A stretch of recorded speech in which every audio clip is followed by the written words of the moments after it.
give a couple more seconds to settle in.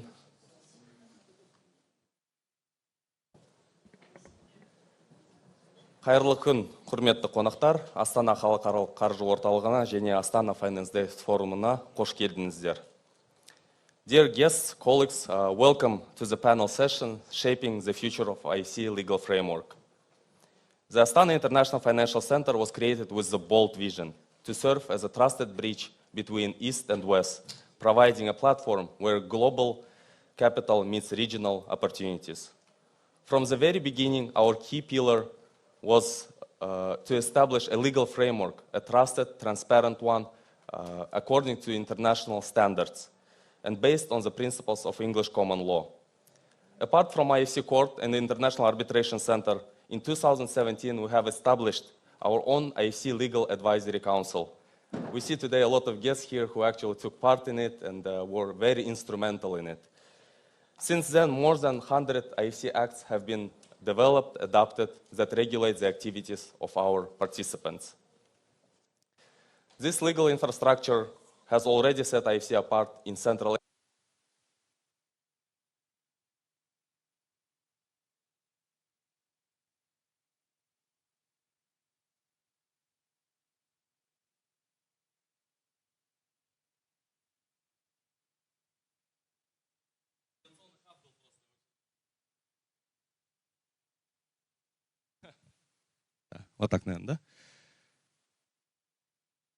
So this legal architecture actually set us apart from Central Asian and Eastern European countries, which actually backed up by our numbers as well. Since inception of AIFC, more than 4,300 companies from 85 countries all over the world has chosen AIFC as a home for their businesses. This in turn attracted around $17 billion of investments, not only to Kazakhstan, but the region as well. AIFC chose this common law precisely because it resonates with global financial institutions, law firms, and other corporations. But financial sector is evolving rapidly. It grows, it changes according to the new areas, including fintech, sustainable finance, AI-driven processes. Cross-border disputes are also part of why this ecosystem has to evolve. So our discussion today will primarily focus on three areas. First is how common law is able to encourage and support the growth of international businesses working in the international financial centers. Second is the recent developments in the modern financial systems of international financial centers. And the third is how actually legislation of international financial centers can not only support but set benchmarks and high standards for mainland jurisdictions. Before we dive in, allow me to introduce our speakers. First, I would like to introduce Andrew Odland. He is King's Counsel and leading barrister and senior partner at Mitchell Morse. Aygul Kinjibayeva, partner at Dentons Kazakhstan, who is also a leading Kazakhstani lawyer. And David Simpson, a barrister at 3 Verulam Buildings in London. All of our speakers are members of the Legal Advisory Council, and we are privileged to have them here today with us.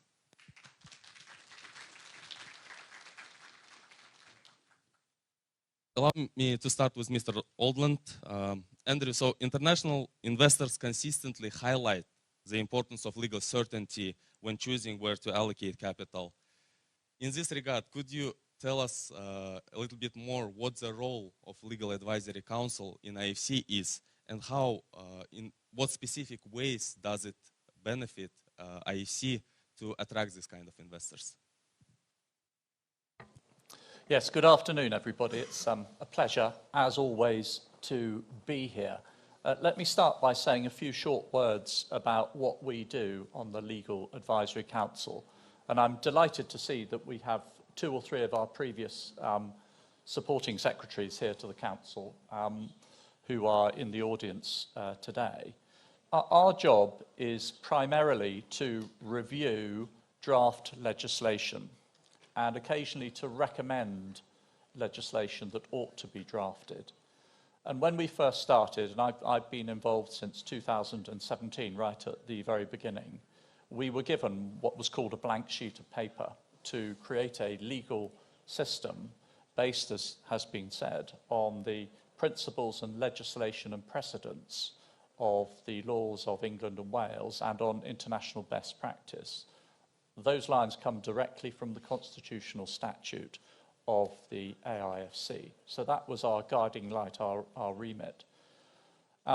So there was a lot of work for us to do right at the outset because there was a lot of legislation that needed to be drafted, it needed to be reviewed, and it needed to be approved ultimately for signature by the governor. But we found, we thought that things would go quiet after the first couple of years. They haven't. And the reason things have not gone quiet is a topic that is rebounding around this conference hall, which is the march of technology and the effect that it is having on, in particular, the need to regulate, legislate and regulate appropriately. So we've been kept very busy. In terms of our composition, our chairman, who can't be here today, is Michael Blair, King's Counsel, who is a leading financial draftsman. He drafted much of the financial legislation, both in the UK at the moment, but also in the DIFC in Dubai. And within our group, we are mainly members of international law firms or distinguished barristers like David. And I'm delighted to say for the first time that Aigul has joined us this year, who is our first Kazakh lawyer who's on the council. And we're hoping, as time develops, to have more of you Kazakh lawyers joining us on the council. And her insights as to the interaction between AIFC law and local law are invaluable. So welcome to the council. So my topic is the common law and why, essentially, it is useful, important, critical to have, we would suggest, in an international financial centre. In a nutshell, the common law is a legal system based on judicial precedent, whether it's judges interpreting legislation or sometimes creating law where it is absent but it's required. To work, it relies critically on an independent, high-quality judiciary, but also because it relies on an adversarial court system, the quality of the lawyers appearing in the courts is also very important. And both the lawyers and the judges must have an absolute commitment to the rule of law for the common law to work properly. It is a system that is transparent. The judgments that an English court, for example, would give are reasoned judgments. They provide details, a lot of details sometimes, as to why the court has come to a particular decision. And that's often quite different from civil code countries where the judgments tend to be shorter. The advantage of this is twofold. First of all, transparency, and secondly, an element of legal certainty. You can look at a judgment from a previous decision of a court and you can identify those facts to the advice that you're having to give to your client and say this is likely to be how a case would resolve itself if you went to court. So it achieves those two things. So to be clear, the vast majority of applicable law in the AIFC at the moment is the legislation. But a body of judicial precedent we anticipate will build up as the judges of the court get to grips with some of the knotty legal issues that have to be decided. So you've got your basic laws, which are the laws that we in the LAC have been considering over a number of years, the legislation. On top of that, you have judicial interpretation of those laws. So why is the common law attractive? Two things, in my view at least: familiarity and flexibility. It's attractive because it's familiar to the international financial and commercial world. The common law has developed in a commercial context over hundreds of years, and it has been led, this is the evolution of the common law, by the direction of commerce. So where commerce takes you, the law evolves and follows. And secondly, it provides flexibility without losing certainty. It can evolve very quickly, and this is particularly important, especially as we know that technology is driving so much change and innovation in society. But the requirements of the law going forward have to be, in face of this technological advance, really two things.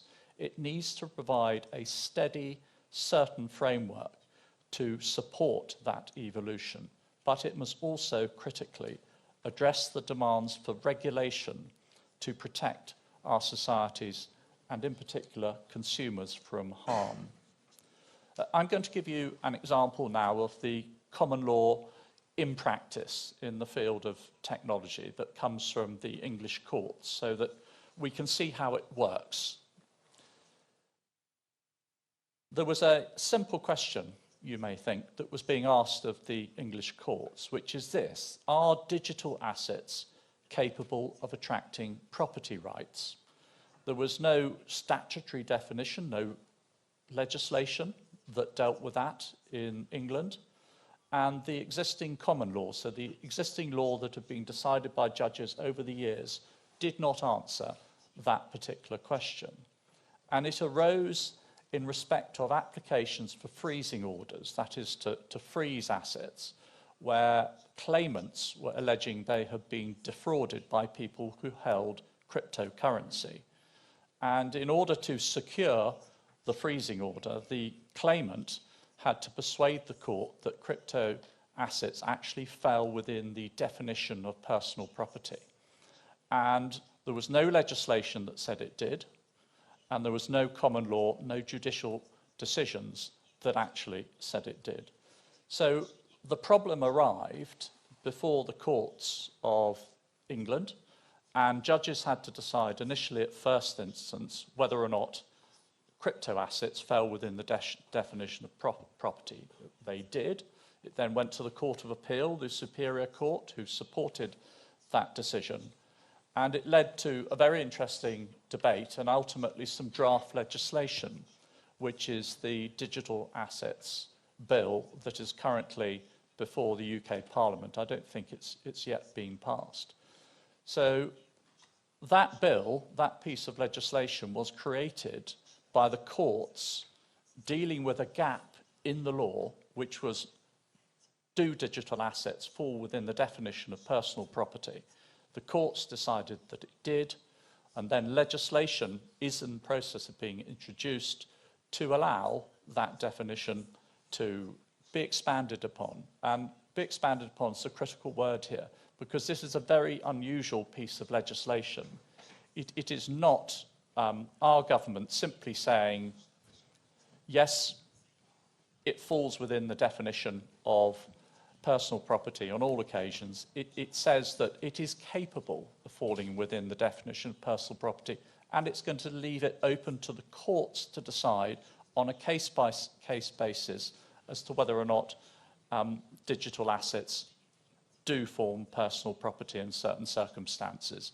And so that the legislation has then left it to the courts, in other words, to the common law, to evolve a common law system of precedents to deal with a very difficult issue.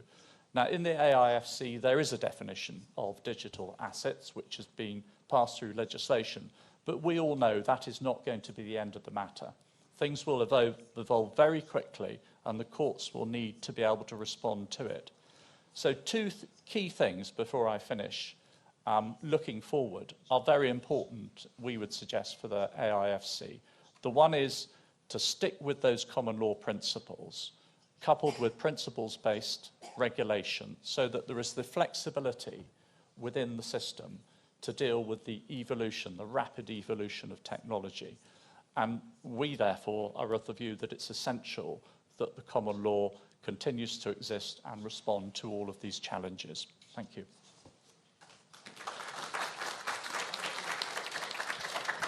Thank you very much, Andrew, for your insightful comments. I think yes, it's definitely important to have this balance between legal predictability and stability and the need for reforms. But you mentioned a lot about new involvements in the different areas. I would like to ask Ms. Aygul Kinjabayeva, like, world is shaped by digital transformation, sustainability, investor expectations. In your perspective, what legal reforms will be most crucial for International Financial Centre, especially for the Astana International Financial Centre, to remain competitive in this environment? Yeah, thank you very much. This is the first time I'm making a speech as a member of the Legal Advisory Council. I would say that this is a very interesting piece of work for me and very different perspective, and working together with my distinguished colleagues gives me a lot of experience. I want to say that nearly 10 years passed since the constitutional law on Astana International Financial Centre has been adopted, and now we see the difference. We see why it was made, because at that time I remember that many Kazakh lawyers, we were opposed to this idea at all, because to me this was a big problem. First of all, it was unconstitutional, and therefore the constitution then was amended. Okay, but then the question to me was, why do we need this beautiful jurisdiction for investors, but not for the people of Kazakhstan? We needed justice ourselves either. So I thought that maybe we should concentrate on legal reform and so on and so forth. But then with time, I now see that there was a lot of sense in doing this, because I now see that this center is, as I call it, a shortcut to the rule of law. So we can, with the help of the center, we can come to the rule of law quicker, and we can see the path, how we can get there. So this center shows us how we can get there. Andrew just now said a very nice word about common law. Of course, we cannot switch to common law, but we can switch to some things that this center shows us how this should be done. The first, of course, is legislation, and this is something that Legal Advisory Council is dealing with. And doing this is a much shorter path than passing laws through the Parliament of Kazakhstan. You know, it is very difficult to make a law in Kazakhstan. It's a long way, as it should be, of course. But here in this center, it can be done very quickly. And there are some very new innovative ideas here that are tested. It's like a sandbox, as we can see, where we can test the things and see how they work and maybe implement some of them in our legislation. For example, we just heard about this definition of digital assets. And in Kazakh legislation, we also have the same problem. The second aspect of the shortcut to the rule of law is, of course, the activity of the AIFC Court and International Arbitration Centre. Here, we can see how this works, court system works in England under English principles, and what we can take from there. From this point of view, of course, common law we cannot make in Kazakhstan, but we can see how adversarial system works. You know, lawyers of Kazakhstan know that in our civil code, we have declared that our system is adversarial, состязательный процесс in Russian. And in fact, it is not. In fact, we have very clear inquisitorial system where judges are very active and they impose their rules on the lawyers and on the parties during the process. And on top of this, also, we have an old administrative Soviet system where we have the hierarchy of courts and judges are not independent of this. This is one of the reasons of their not being independent. So we can see how this works in this court, in this arbitration center, how judges work and so on, and Andrew also touched on that. And we can see the benefits, and now we can develop our own route, how we can get to the true adversarial system. And this is what we have to do, and we can see now some aspects of that working in reality. And the third thing that the shortcut to the rule of law shows us is that this center, and of course its legal bodies, they influence our legal culture in Kazakhstan. We have now a lot of lawyers in this country who now see how things should work. We can see in this room very beautiful lawyers that all of us now have experience working in the arbitration center and in the court, and we can see how we should also work in our system. It's possible. I also praise the activities of this center in training our people, our specialists, including lawyers. So a lot of things are done that help us to come to the rule of law, and as a lawyer, I applaud to that. And I see that there is a lot of benefit in this, and people notice this in our neighboring countries. You can see now that similar centers and courts are being created in Uzbekistan, in Azerbaijan, in Kyrgyzstan, and even in further countries like Vietnam. A lot of people see that there is benefit in that. So I hope that this center will develop, and we will see a lot of interesting things in this center, and we all collectively can contribute to that, because the center is very open to new ideas, to discussions, and this forum today shows this, that there is a lot of interest, and we directly can make a difference. I just hope that this center has a lot of bright future together with our beautiful country. Thank you. Thank you very much, Agul. Indeed, yes, you mentioned that a lot of neighboring and foreign countries are also trying to implement the principles of English common law here in their countries.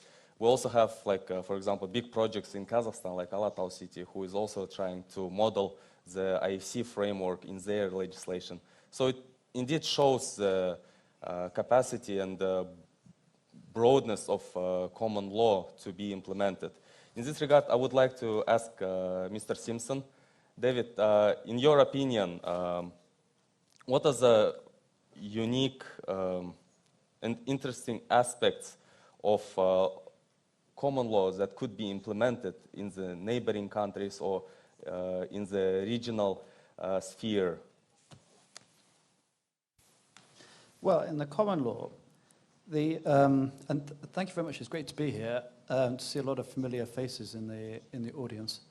The common law has become obviously the bedrock of a whole network of international financial centers around the world, and there's been, as Andrew was explaining, they have the benefit of the accumulated wisdom of common law judges from all over the world, from precedents that have been built up in lots of different countries. So it happens, of course it happens, say, in the common law courts in the Gulf, that English law precedents are cited, okay?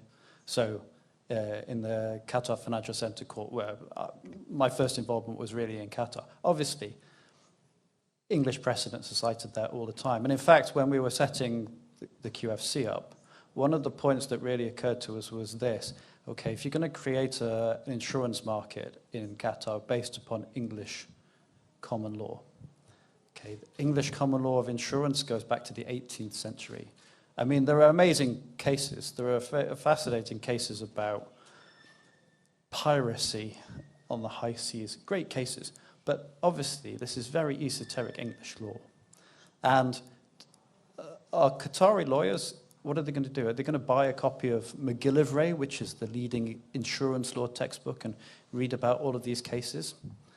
Okay, that is one of the consequences of having a common law court. You're going to need to learn about a lot of English common law precedents. But nowadays, I'll tell you what's interesting, is that in the English courts, common law precedents from the Gulf international courts are cited.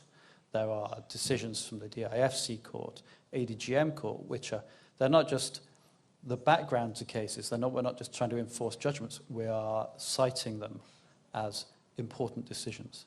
And that's true of the cases in Singapore and Hong Kong. It's often a really good trick if you're really stuck on English, on a judicial point in English law. Check Hong Kong, check Singapore. Maybe they've gone a little bit further. Maybe they'll solve the problems. And together, all of these courts are building up a huge body of judicial precedent on developing areas of law. So, as Andrew mentioned, there's been lots of cases about digital assets in England. And, you know, the courts struggled a lot to understand what a digital asset is, to really understand what an asset is, and to consider all these the concepts that go into them. But the judgments that have been produced are now being cited all around the world and will no doubt be cited here. And cases from here will no doubt be cited in Singapore and Hong Kong and Australia and all over the world. So I think that's one of the greatest benefits of the common law system. Now, do you want me to talk about the recent developments as well? Yeah. Right, now, I was going to talk about recent developments in the modern financial system, and I can tell you, you've probably heard lots about AI, and if you were at the court session earlier, you'll have heard about the importance of AI in the court system. As an English barrister, I obviously take this into consideration. One of our most senior judges apparently recently said that he can foresee the day when it would be negligent for an English barrister not to use AI in their practice. So bearing this in mind, I asked Gemini what recent developments were in modern international financial centres. Gemini didn't just give me the answer, it offered me a report. It produced a 20-page report with pie charts and graphs. I can provide it to you. It was beautiful. It was only when you got to the footnotes you can see actually most of the things it was citing were from 2014, 2017. Gemini is very excited about the recent development of the fintech sandbox. It's don't rely on AI as a lawyer. Let me just tell you, you're presumably interested in what maybe I've seen. So I'm going to tell you 3 different areas where I've seen interesting developments in the financial system that are of relevance to here. The first is obviously digital assets, but most particularly stablecoin, because transaction volumes in stablecoin actually surpassed the volume of Visa and MasterCard combined in 2024. You probably know all that. In 2020, the G20 published the Crypto Asset Policy Implementation Roadmap, which contained high-level recommendations on global stablecoin arrangements, and that was updated by the Financial Stability Board in 2023. The AIFC and AFSA have been very much leading on this area and introduced their first comprehensive stablecoin framework, which took effect from the 1st of January, which allows the issuance of fiat stablecoin backed by a single currency.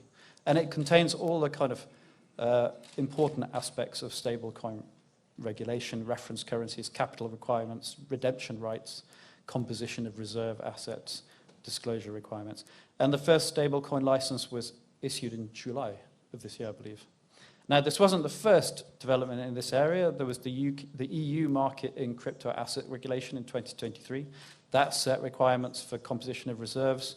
It prohibited charging fees for token redemption, prohibits stablecoins from paying interest, and limits daily non-investment transaction volumes of stablecoins not backed by a single European currency. So it's a bit complicated, but this is all to do with financial stability and the operation of the payment system. Hong Kong is well ahead. It has its stablecoin ordinance. So any stablecoin backed by the Hong Kong dollar needs to obtain a license from the Hong Kong Monetary Authority, and there are obvious provisions about reserves and reserve pools. The UK is behind on this. It's issued a consultation paper this year, all to do with issuing and safeguarding stablecoin, with all proposals about assets and statutory trusts and rules about redemption, and about custodians segregating crypto assets, that kind of thing. But obviously, the really big development in this area has been the US Genius Act. If you're familiar with that, that was passed in June this year. And this was the United States' first comprehensive legislation on stablecoin. And now that gives banks, insured depository institutions, banks and credit unions, the opportunity to issue stablecoins holding reserves in physical currency or US Treasury bills or repos, and all subject to the Bank Secrecy Act and AML and that kind of thing. These are obviously highly interesting, very interesting legislative developments, but also very important developments in terms of financial stability and how the currency works, particularly for the dollar. So, very interesting development. Another interesting development in this field, though, is what Brett King was mentioning this morning when he talked about the risk of quantum computing and digital assets. I think he mentioned what some people have been calling Y2Q, which is the point at which quantum computing effectively overwhelms existing forms of cryptography. Now, that obviously poses a serious threat to the integrity of data, the integrity of digital assets. But think about that from a regulator's point of view. Can a regulator write a rule that says that a digital asset issuer must always maintain uncrackable cryptography? How do you know if your cryptography is uncrackable? How do you know what quantum computing is currently capable of? These are huge challenges which the digital asset market will be thinking about and regulators thinking about.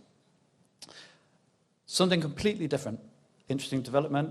The London Stock Exchange recently became the first operator to be granted what's called a Pisces approval notice. Now, this is a new thing in the UK regulation, which allows them to create a secondary market in shares in private companies. Okay, so it gives private companies access to intermittent liquidity auctions, which uses the financial market infrastructure of the LSE, but for the first time to provide shares in non-public, non-listed companies. So it provides private companies with access to early-stage investors and early-stage investors. It gives investors the opportunity to get access to startups they might not otherwise get access to. It allows shareholders of participating companies, including employees, to sell shares. And it allows companies to control the frequency of the auction windows in which liquidity will be available.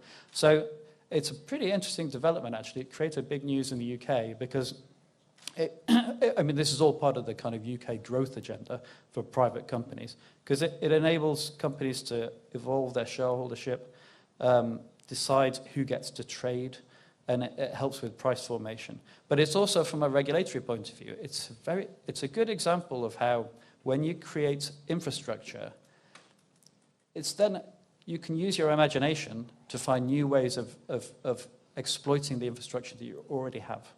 And so this is a creative way of leveraging the existing systems of the London Stock Exchange to provide liquidity to companies that would not otherwise get it. I think that's a very good model for IFCs and regulators around the world. Finally, there's been a lot of very interesting developments, I think, in the developing markets. There are two things I'd particularly caught my eye. There's part of the World Bank Group called the International Financial Corporation, and it has been doing a lot of work in developing legal and regulatory frameworks in developing countries. Now, what it's been focusing on in particular, is putting in place legislation to give effect to netting requirements under derivative transactions. So, and that's obviously very niche and obscure, but it's not obscure, it's very important. It allows the derivatives markets to operate effectively, and it's been greatly supported by the International Swaps and Derivatives Association, who are keen to, they're the ones who generate the ISDA Master Agreement, which is the basis of most modern derivative transactions. They're keen to expand to new legal systems and do master agreements under the law of lots of new countries. But that depends upon netting arrangements being in place. ISDA do opinions. They have a database on their website of opinions as to whether legal systems offer the required degree of netting for derivatives to close out properly. Now, Kazakhstan achieved a positive ISDA opinion through the netting regulations here in the AIFC to begin with. Now it has two now. It has the Kazakhstan state law is now compliant with the netting regiments as well. But it's interesting because I think it shows that the flexibility and speed with which an IFC can develop its legal framework to achieve very important developments for the country. And then finally, there's, a lot of interest worldwide in creating IFCs modeled on here or smaller versions of the AIFC. But you'll see that because there are delegations visiting Astana all the time to learn from the model here. And just to give one example, which you may well be very familiar with, Vietnam recently approved a law to establish an international financial centre in Ho Chi Minh City. And they're quite clear. They're focusing on compliance with international standards, using foreign currency for transactions, securing international financing for Vietnamese business. Similar arrangements in Nairobi. An IFC has been established in Nairobi just a few weeks ago. The National Treasury of Kenya introduced new tax incentives to foster growth there. Lagos is talking about establishing the LIFC, and I'll declare interest because City UK invited me to be on the consultative committee for the Lagos International Financial Centre. All of these places are going to develop in their own way and find what suits their market best. And I think what is important is that the IFCs create a framework in which it's possible to be creative and imaginative. If you're in the last panel, then you may have heard about aircraft leasing as a new activity that may be related to the AIFC. All possible in the kind of framework that's being created in the financial centre. And whilst IFCs often talk about themselves as gateways and hubs and ways into a region, my own view is that it's good for everyone for there to be modern financial regulation in all jurisdictions in a region, because a rising tide floats all boats. And so I think it is very positive that so many places are looking to the AIFC as a model for their future development. Thank you.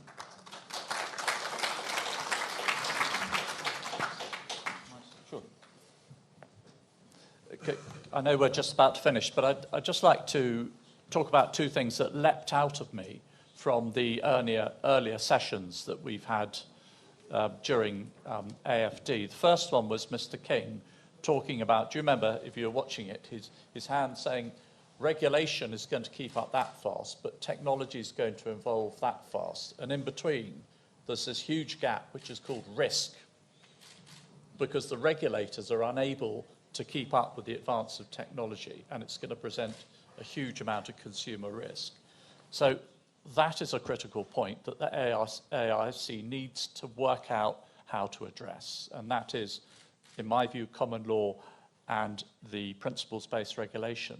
But finally there was the gentleman from Brookfield Asset Management, one of the biggest asset managers in the world, and he said, what are the three things that we look at before deciding to invest in a country? And number one was the rule of law. That was one of the key three things that he mentioned. And so in Kazakhstan, through the AIFC and wider, that rule of law example will lead to very significant amounts of FDI. And there you had this morning the proof of that particular pudding. Thank you very much to all of our speakers. We are very short on time, I guess. 40 minutes is not enough for this kind of topics to discuss. But I extend my sincere appreciation and gratitude to our distinguished speakers for their insightful contributions and to you for your thoughtful attention. Today's discussion actually highlighted that legal frameworks in international financial centers like AIFC cannot be static. They have to be evolving all the time. They have to be designed to find balance with innovation needs of the country and the region as a whole, but as well with the global standards. We hope today's conversation will inspire continued dialogue, collaboration in shaping the next steps in AIFC legislation. Thank you very much for coming and enjoy the rest of Astana Finance Days.